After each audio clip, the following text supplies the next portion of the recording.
አላህ ይጠብቀን። ስንት ሰው እኮ መስጊድ ሳይገባ ጀናዛው ብቻ የሚገባል። ጀናዛው ስንት እህቶቻችን ሒጃብ ርቀው የመጨረሻ ቀን ብቻ ሒጃብ የሚለብሱ አለ። ከፈን ሒጃብ አልለብስም ብሎ በህይወታቸው ወላሂ ሰላት ደምህ ነው፣ አጥንትህ ህይወት ነው። አንድ ያለን ስራ እኮ እሷ ናት። ወላሂ ምን አለን? ሀብት የለን፣ በየጊዜው ሐጅ እንዳንሄድ፣ ዘካው እንዳንሰጥ፣ ሰደቃው በቃ ሰላት ዑዝር የለውም። ታዲያ ወንድሞች በሰላት አትደራደሩ። ወላሂ በሰላት በምንም መልኩ ምንም መደራደር የለም። አዚኛ የሸራረፍ ነው። ትምህርት ቤት ሲከለከል መጮህ ብቻ አይደለም እኮ ቤትም ቦታ ሰላትን መጠበቅ ነው። ኢንሻአላህ መልእክተኛ ወይ እስቲ ጀነት የሚያስገባኝና ከጀሃነም የሚያርቀኝን ስራ ይንገሩኝ፣ አመላክቱኝ አላቸው። ስልክ ሲደወል ማን ነው ይላታል። እከሌኔ ደውል። የለም በይ ይላታል። ታነሳና አንዳንድ ምስኪን ልጅ አለች፣ መስጊድ የተማረችው ሌላ ነው፣ ቤቷ የሚነገረው ሌላ ነው። ሄሎ አባዬ የለም በይ ብሎኛል ትላለች። ይህ ምላስ ካልተስተካከለ ሌላው ነገር በአጠቃላይ አይስተካከልም። ጸጥ ያለ ነጃ ወጣ።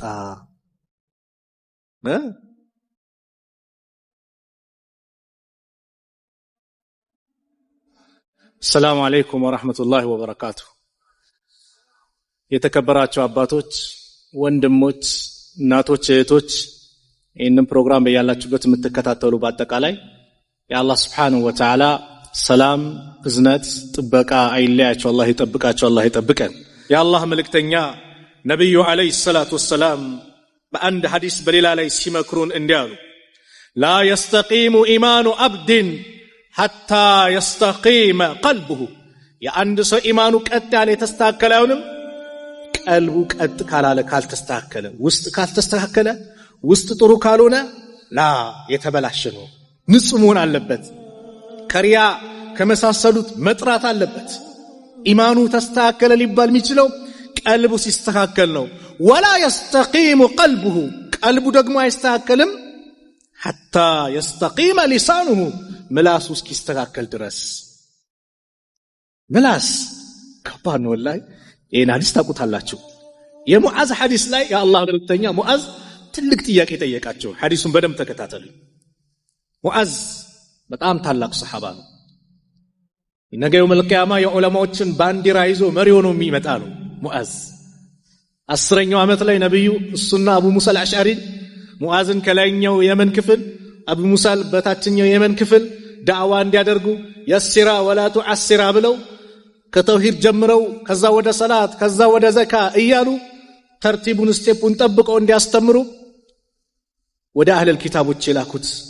ምናልባት ግን በሚቀጥለው ስትመጣ ላታገኘኝ ትችላለህ ብለው ነብዩ የተሰናበቱት ሙዓዝ ቅፍ አድርጎ ያለቀሰባቸው ይህ ታላቅ ሰሃባ ነብዩን ጥያቄ ጠየቀ። ረሱልን አለይሂ ሰላቱ ወሰላም فقلت يا رسول الله አልኳቸው፣ አንተ የአላህ መልእክተኛ اخبرني بعمل يدخلوني الجنة ويباعدوني عن النار። الله አሊም የሆነ ሰው ነው የሚጠይቀው። አያችሁ ግን ጠቃሚ ነገር። አንተ የአላህ መልእክተኛ ወይ እስቲ ጀነት የሚያስገባኝና ከጀሃነም የሚያርቀኝን ስራ ይንገሩኝ፣ አመላክቱኝ አላቸው። لقد سألتني عن عظيم በርግጥም ትልቅ ነገር ነው የጠየቀኝ፣ ከባድ ነገር፣ አንገብጋቢ መጠየቅ ያለበት ነገር። وإنه ليسير على من يسره الله عليه ነገር ግን አላህ ላገራለት ሰው ደግሞ ገር ነው፣ ቀላል ነው አሉት። ዲናችን ሲጀምር ምንድነው? ገር ነው። ዲን እኮ ሰው የሚከብበት ምንድን መሰላችሁ? በራሱ አዳዲስ ነገር እያመጣ ሲል ይጨናነቃል እንጂ አላህ ባመጣው ግን ወላሂ ገር ነው። ቆም መስገድ አቃተ፣ ቁጭ ብለህ ስገድ። ቁጭ ብለህ አቃተ፣ በጎን። ረመዳን መጣ፣ ታመንክ፣ መጾም አልቻልክም፣ አፍጥር፣ ሲሻል ትጾማለህ። ዲን ምንድነው? ገር ነው። ሐጅ በእድሜ አንድ ጊዜ፣ እሱም لمن استطاع ለቻለ ሰው። ሐጅ ደርሰህ እስክትመጣ ቤተሰቦች ማይራቡ ማይቸገሩ ከሆነ የነሱን ወጪ ሙሉ ከሸፈንክ ደርሰናል፣ ግዴታ ሆኖብሃል። እስከዛስ ግዴታ የለብህም። ዘካ መጠን አለው፣ ሁሉም ላይ አይደለም። መስጊድ መምጣት አልቻልኩም፣ ታማላው አላህ ቤት ላይ ስገድ። መንቀሳቀስ አትችልም፣ ቁጭ ብለህም ትሰግዳለህ፣ ተኝተህም ትሰግዳለህ። ገር ነው ዲን። እኛ የሌለውን ስናመጣ ግን ይከብድብናል። ወይም ደግሞ ዲን ነው ብለን ደግሞ ራሳችን ላይ የምናጠብቀው ከሆነ እንደዛው ይበላሽብናል እንጂ ነብዩ ሰለላሁ ዐለይሂ ወሰለም ባሳዩን መንገድ ከሆነ ምንድነው ኢስላም ዋضح ነው ግልጽ ነው ቁርአን ሐዲስን ይዘን ከተከተልነው والله እንደ ኢስላም ቀላል ለኑሮ ተስማሚ ላይፍ የሆነ ህይወት የሆነ ዲን የለም ብቻኛ መስመሩን እንያዘው ምኑን የቁርአን የሐዲሱን መስመር እንያዘው ከዛ በኋላ ቀላል ነው والله በራሳችን ላይ እኛኮ ቁርአን ሲሆንና ሐዲስ ሲሆን እኮ ነው በቃ ለመፈላፈል ነው የሆነ ፍሪጅ ከስታል ቴሌቪዥን ገዝታል ማኑዋሉ ይሄ ነው አጠቃቀሙ ይሄ ነው እንዲህ ከተጠቀምከው እንዲህ ትሆናለህ ከተባለ ሰው ይጠነቀቃል አይደል ወጪ እንዳያወጣ ገንዘብ እንዳያወጣ እንዳይበላሽበት በቃ ቁርአን ሐዲስ እንዲህ ብሎናል በቃ በዛው መስመር መሄድ ነው የዛኔ ረሃ ሆነ ደስተኛ ሆነ ሳትጨናነቅ ትኖራለህ ገር ነው አላህ ላገራለት አሉት ነብዩ ሰለላሁ ዐለይሂ ወሰለም ሙአዝን የጠየቀኝ ከባድ ጥያቄ ነው አላህ ላገራለት ገር ነው የመጀመሪያው ተዕቡዱላህ ወላ ትሽሪክ به شيئا አላህን በብቸኝነት ትገዛለህ በሱ ላይ ምንም አታጋራ የአላህን ሐቅ ለአላህ ትሰጣለህ ከአላህ ውጭ ለማንም መስጠት የለብህ የፈጠረ ያስገኘ የተንከባከበ ያበላ ያጠጣ አሳምሮ የፈጠረ እሱ ነው አምልኮም ለማን ነው ለአላህ ነው ለአላህ ውጭ አትስጥ ለሊት ቀኑ የሚያመጣው የሚያፈራርቀው ምድርን የዘረጋው ሰማይን ጣራ አድርጎ ከሰማይ ውሃ ወርዶ ከምድር ቡቃያውን ፍራፍሬውን ያበቀለው ልትበላ ልትጠጣ ልትጠጪ ልንበላ ያደረገው ረቡል ዓለሚን የዓለማቱ ጌታ አላህ ነው ስለዚህ እሱን ብቻ ትገዛለህ ወላ ትሽሪኩ به شيئا በሱ ላይ ቅንጣትም አታጋራም አንድች የኢባዳ ክፍል ለማንም አሳልፈህ አትሰጥም ለቀብርም አታጎበድድም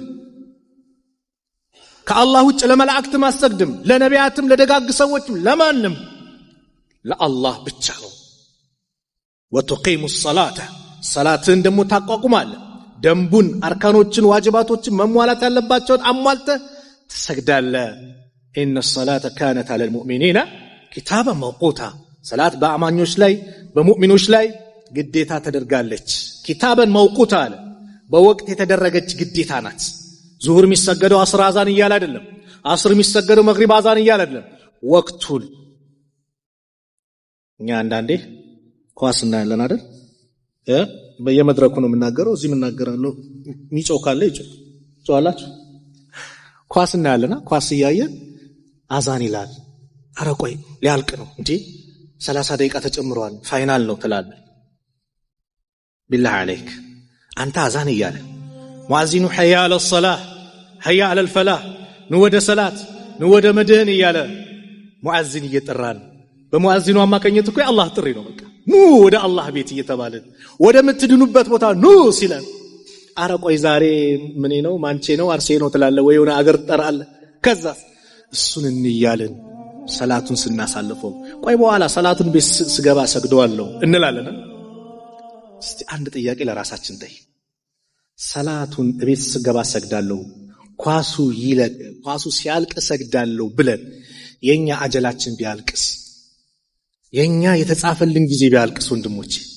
በቃ የዛኔ ፋይላችን ቢዘጋስ እዛው ኳሱን እየተመለከትን መለከል ሞት ቢመጣስ ይዞን ቢሄድስ የውመል ቂያማ ኳስ እያየን ስንን ሰው በሞተበት ሐል ይነሳል ተብሏል ኸምር እየጠጣ የሞተ ኸምር እየጠጣ ይነሳል ሐጅ ላይ ሞተውን አላያችሁ ነብዩ ሰለላሁ ዐለይሂ ወሰለም ይባዓሱ የውመል ቂያማ ሙለቢያን ለበይክ اللهم ለበይክ እያለ ይነሳል አሉ ታዲያ ወንድሞች በሰላት አትደራደሩ والله በሰላት በምንም መልኩ ምንም መደራደር የለም አዚኛ የሸራረፍነው ትምህርት ቤት ሲከለከል መጮህ ብቻ አይደለም እኮ ቤትም ቦታ ሰላትን መጠበቅ ነው ትምህርት ቤት ማንንም ሊከለክል ማንንም ፈቃጅ ማንንም ከልካይ ሰላትን የፈቀደው ማን ነው ከአላህ በኩል ነው እንጂ ማንንም ሊከለክል ማንንም ሊፈቅድም አይችልም አላህ ያዘዘን ነው የምንፈጽም ወላጆችም ትምህርት ቤት ተከለከለ ምናምን ሲባል ኩምስስ አትበሉ ጀግናው መስገድ አለበት መማር አለበት ብለን ልትታገል ይገባል እንጂ ችግር የለም አትበል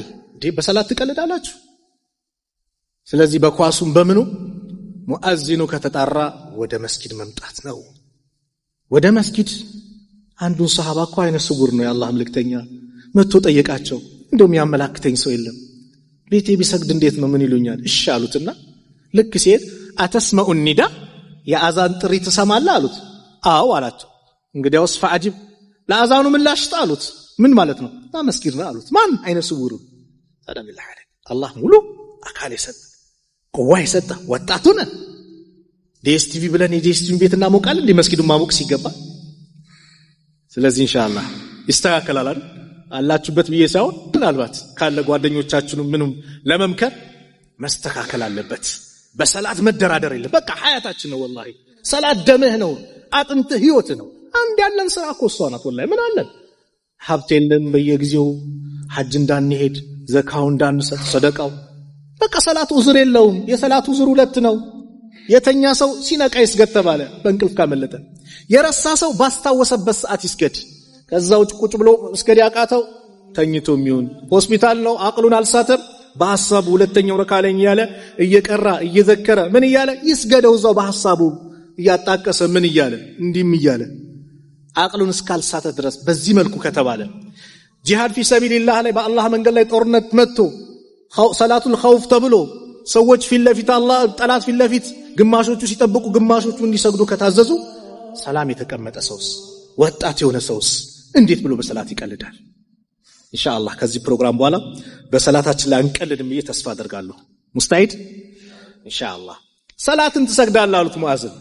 ወቱዕቲ የዘካ ዘካም ትሰጣለህ ግዴታ የሆነብን በአመት ከመቶ 2.5 ቀላል እኮ ከመቶ 2.5 እምቢ ሲል ሌላ ነገር አላህ ያመጣባል። አንድ ወንድም ዱአ አድርግልኝ አለኝ። ምን ነው 8 ሚሊዮን ብር ታክስ ነገር ምናምን መጣብኝ አለኝ። አላህ አግራለ ዘካ ታወጣለህ አልኩት። አይ አለኝ ዘንድሮ ነው ያወጣሁት አለኝ። ከዛ በፊት አልወጣም። በቃ ያው ሁሉ ተጠራቅሞ ነው አላህ በዚህ በኩል ያመጣብህ አልኩት። ዘካ ስሰጥ አላህ ሐቅን ይጠብቅልሃል። ዘካ ምን ነው ትርጉሙ? አንደኛ መፋፋት ነው፣ በረካ ያመጣልሃል ገንዘብ ላይ። ሁለተኛ የተበላሸውን ያጠራልሃል። እኛ አላህ ያዘዘንን ትንሽ ፐርሰንት እምቢ ስንል ሌላው አስገድዶ ይቀበላል። ከአላህ ሐቅ ስለራቅን እኮ ነው። አንዳንዱ 1 ሚሊዮን ብር ዘካ ከወጀበበት 100 ሺህ ብር ይወረውርና ቂያማ ያቆማል። በቃ ዘንድሮ 100 ሺህ ብር ሰጠው፣ አምና 50 ሺህ ብር ነበር ይላል። 900 ሺህ ብር ዕዳ አለበት 1 ሚሊዮን ብር ግዴታ ከሆነብህ። እንደ ምሳሌ 40 ሚሊዮን ያለው ሰው 1 ሚሊዮን በአመት ማውጣት አላህ ሐቅ። ዘካ አይቀንስም፣ ገንዘብን ያፋፋል። ዘካ ትሰጣለህ። ወተሱሙ ረመዳንን ትጾማለህ በአመት አንዴ ሲመጣ። ወተሑጁል በይት የአላህን ቤትም ሐጅ ታደርጋለህ አሉት። እዚህ ላይ አንድ ቂሳ ልንገራችሁ። አርካኑል ኢስላም ሲመጣ አንድ ቂሳ ትዝ አለኝ። አንዱ መጣና ይሁዲ ነው፣ ለአንዱ ሙስሊም ጥያቄ ጠይቋል። እስልምና እንዴት ነው እስቲ ንገረኝ አለው። እስልምና አለው 5 መሰረታዊ ነገሮች አሉት። እነሱ የራሳቸው ህግ አላቸው። ሻሃዳ የሚባል አለ። እሱን ይዘ ከለቀቅ የራሱ ህግ አለው፣ ትገደላለህ አሉ። ሰላት የሚባል ህግ አለው። በቀን 5 ጊዜ በተለይ ደግሞ ሱቢ ላይ በዛ እንቅልፍ በሞቀ ሰዓት ላይ ተነስተ በብርድ ምሰግደው ይለዋል። እሱንም ከተውከው የራሱ ህግ አለው አለ። ዘካ የሚባል አለ። ገንዘብን ሀብትን ለፍተ ጠብ በቃ ላብን ጠብ አድርገህ የሰበሰብከውን ለድሃ ትረጫለህ፣ ትሰጣለህ። እሱንም እምቢ ካልክ የራሱ ህግ አለው አለ። ጾም የሚባል አለ። በረመዳን በአመት የሚመጣ እየራበህ እየጠማህ ውሃጥም ምኑ እያስቸገረህ ትጾማለህ። እምቢ ካልክ የራሱ ህግ አለው አለ። ሐጅም ይባላል። በአመት አንዴ ከዓለም ህዝብ ጋር እየተጋፋ መከራን መቀምስበታል። ይዘነዳዋለን ይለማል። ከዛ ይሄ ግማ ይከብዳል አሉ። እውነትም ይከብዳል አሉ። አይቅርብኝ ብሎ ሲሄድ አጠገቡ ሰው ነበርና አላህ አላህ ኢስላም የሚነገር ኸይር ነገሮች እያሉ አንተ እንዲጥብቅ አድርገህ የምትነግሩ ሲል ምን አባቱ 67 ዓመት ጠጥቶ ጨፍሮ በመጨረሻ ሰዓት ጀነት ሊገባ አለ።